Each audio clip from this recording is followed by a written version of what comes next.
स्वागत है दोस्तों अपने यूट्यूब चैनल राजा भोज ITI पे। दोस्तों ये पेपर अभी जो 16 अगस्त को सेकंड शिफ्ट में हुआ था उसी का है। आप लोग फर्स्ट शिफ्ट का देख लिए होंगे, मैंने अपलोड कर दिया है। और ये अभी जो 16 अगस्त को सेकंड शिफ्ट में हुआ है उसी का आंसर की है। जो स्टूडेंटों ने बताया कि सर ये क्वेश्चन आए थे और जो मैं PDF से करवाया था इसके पहले परीक्षा के टाइम पे, तो उसमें से जो फंसे हुए हैं तो मैं उसी का फिर से दोबारा बता देता हूँ कि कौन कौन से क्वेश्चन अभी एग्ज़ाम पे आए थे। दोस्तों ये अपने मन से मैं नहीं बताता हूँ, जो स्टूडेंटों ने कमेंट करते हैं या व्हाट्सएप ग्रुप पे शेयर करते हैं क्वेश्चन, उसी का मैं जोड़ जोड़ कर बनाता हूँ। कम से कम 15 से 20 क्वेश्चन ऐसे आपको मिला दूंगा जो अभी आपके पेपर पे आए थे। जैसे फर्स्ट नंबर क्वेश्चन देख लो, आया था पैनल बोर्ड में दो अलग अलग अर्थिंग प्रदान करने का क्या कारण है। ऑप्शन ये है कि पैनल बोर्डों धातु के बॉक्स में बनाया गया है। दूसरा है पैनल में स्ट्रे क्षेत्र को नियंत्रित करें। तीसरा है पैनल बोर्ड में वोल्टेज ड्रॉप को कम करें।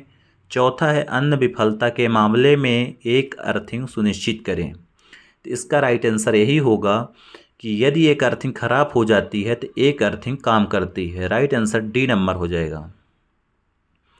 अगला प्रश्न ये भी आया था, किस उपकरण में बहुत अधिक इनपुट प्रतिबाधा, कम शोर निर्गत, अच्छा रैखिकता और कम अंतर इलेक्ट्रोड क्षमता है। ठीक, ऐसा कौन सा उपकरण है जिसमें बहुत अधिक इनपुट प्रतिबाधा, कम शोर निर्गत, अच्छा रैखिकता और कम अंतर इलेक्ट्रोड होता है।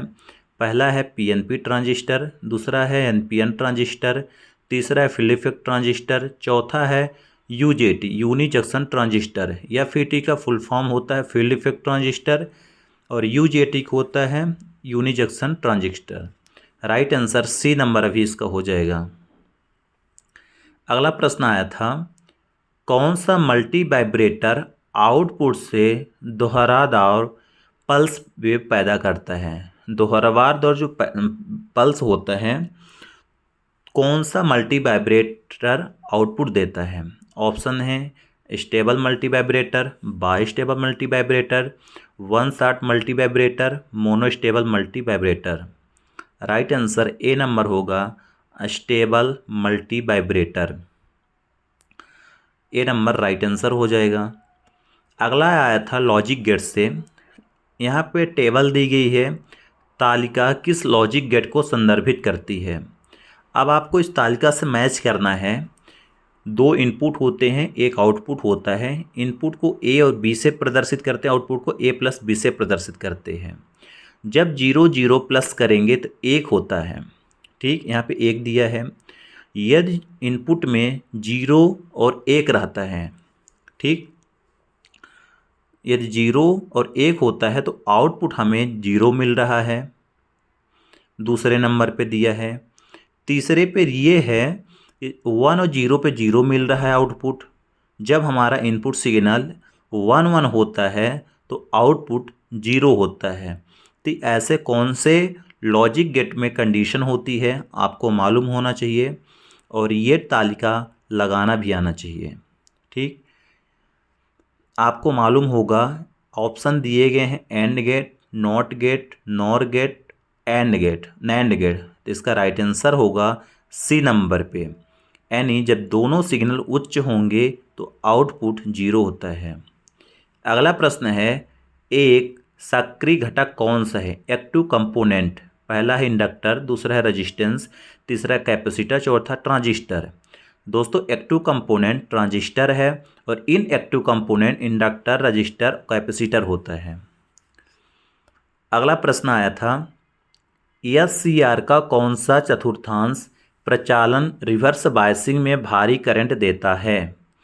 दोस्तों जो SCR होता है सिलिकॉन कंट्रोल रेक्टिफायर, कौन सा चतुर्थांश रिवर्स बायसिंग में भारी करंट देता है, ये होता है तीसरा चतुर्थांश, third quadrant. Right answer B number हो जाएगा। अगला प्रश्न है, फील्ड इफेक्ट ट्रांजिस्टर FET का मुख्य अनुप्रयोग क्या है।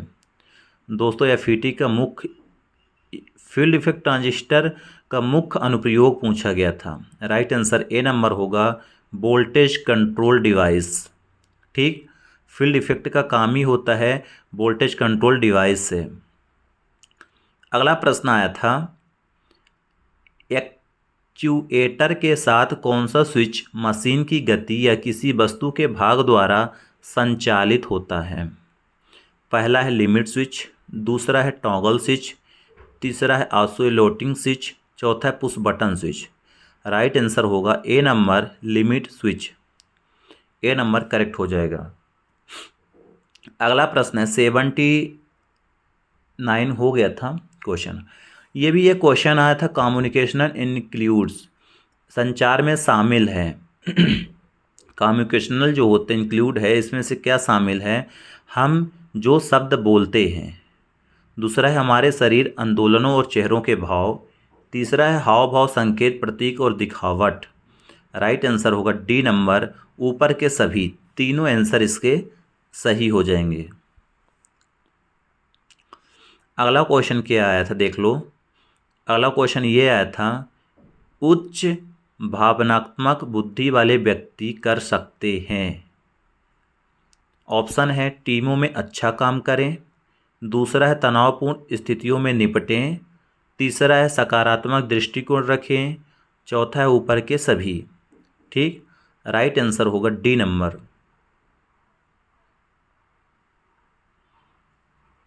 अगला प्रश्न आया है, मौखिक संचार में शामिल है। दोस्तों जो मौखिक संचार में क्या शामिल है? ऑप्शन है औपचारिक पत्र, दूसरा है अनौपचारिक पत्र, तीसरा है नौकरी के लिए आवेदन, चौथा है ऊपर के सभी। राइट आंसर होगा डी नंबर, करेक्ट। अगला प्रश्न आया था इंडक्शन मोटर से, कौन सा बाइंडिंग दोष इस परीक्षण द्वारा ज्ञात किया जाता है? दोस्तों आपको टेस्टिंग बताना है कि कौन सी टेस्टिंग इस टेस्ट के माध्यम से हो रही है। पहला है ओपन कॉइल फॉल्ट, दूसरा है शॉर्ट कॉइल फॉल्ट, तीसरा है ग्राउंड कॉइल फॉल्ट, चौथा है ग्राउंडेड कोर फॉल्ट। इसका राइट आंसर होगा ओपन कॉइल फॉल्ट। खुली कुंडली दोष का पता लगाने के लिए हम लोग इंटरनल ग्राउलर का यूज कर रहे हैं। अगला प्रश्न आया था, control circuit, what is type of control circuit? नियंत्रण सर्किट का प्रकार क्या है? यहाँ पे आपको देखना है ये कौन सी प्रकार की कंट्रोल सर्किट है। स्टॉप बटन लिखा है, स्टार्ट बटन लिखा हुआ है, और यहाँ पर एक डायोड का यूज किया गया है। इसका राइट आंसर होगा A number, inching control. Inching नियंत्रण भी बोल सकते हो। अगला प्रश्न आया था, ये प्रश्न दूसरी बार पूछा गया है, इसके पहले भी एक बार आ चुका है। अगला है एक्स चिन्हित भाग का नाम क्या है? दोस्तों जो एक्स से चिन्हित भाग है, नाम पूछा था, इसका होगा slip ring. Right answer D number हो जाएगा। अगला प्रश्न आया है, यदि खुले सर्किट में रोटर बार हो तो एसी इंडक्शन मोटर का क्या प्रभाव होता है? शाफ्ट का कंपन, मोटर शुरू नहीं होगी, तीसरा धीमी गति में चलता है, चौथा मोटर के अंतर्गत होने पर यानी मोटर ओवरहीट हो सकती है। यदि रोटर के सर्किट बार खुल जाते हैं तो मोटर हमारी ओवरलोड हो जाती है। राइट आंसर डी नंबर हो जाएगा, करेक्ट। अगला प्रश्न आया था,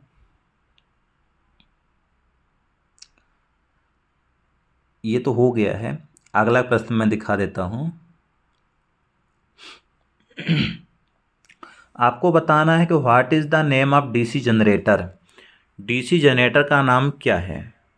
पहला है differential long shunt compound generator, दूसरा differential short shunt compound generator, तीसरा है cumulative compound generator. Right answer इसका पहला ही होगा A number, differential long shunt compound generator. ठीक है ना, डिफरेंशियल है ये। अगला प्रश्न आया है, जनरेटर का नाम क्या है यदि इसका फील्ड आर्मेचर के पैरेलल पे जुड़ा हुआ है? सबको मालूम है कि ऐसा जनरेटर जो आर्मेचर के फ्रंट में यानी पैरेलल पे जुड़ता है उसको शंट जनरेटर बोलते हैं। ऑप्शन 4 है श्रेणी है, कंपाउंड है, सेल्फ एक्साइटेड है, शंट है। इसका राइट आंसर शंट ही होगा। दोस्तों कुछ ये इंपॉर्टेंट क्वेश्चन थे जो आपके लिए बहुत महत्वपूर्ण है। आप लोग चैनल पे नए हो, चैनल को सब्सक्राइब कर लीजिए, लाइक कर दीजिए। मिलते हैं नेक्स्ट वीडियो पे।